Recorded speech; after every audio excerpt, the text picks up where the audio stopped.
Udquna bilmirəm. Zabvuzu nə vaxtsa yoxlamısınızmı? Var.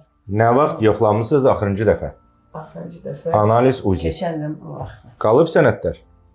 Verin baxaq. Zoba görə səhər acqarına ömürlük dərman atırsınızmı? Neçəlik? Eutiros 125. 125. Uzidə qorxulu heç nə yoxdur. Əməliyyat sizi gözləmir.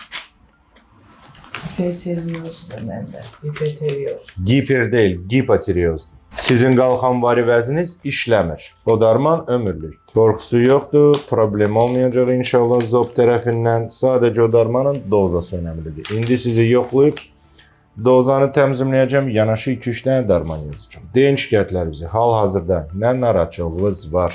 İnşutdan sonra doktor yeyə bilmirdim heç udquna bilmirdi. Bərk idi, ağrı verirdi mənə.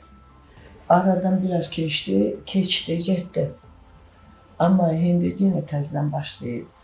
Halsızlıq, yorğunluq, özgünlük, boğulma, təngi nəfəs. Yatmaq istəyirsiniz bütün günü, Bütün gün yataq. tez yorulma. Yata da bilirəm. Yata bilmirsiniz. Saç dökülmə, Yox, onlar yenə çox. sümüklərdə ağrılar, keymə, uyuşma. Ayaqlar, Ağrılar. dizlərim ağrıyır çox. Kömək edəcəm.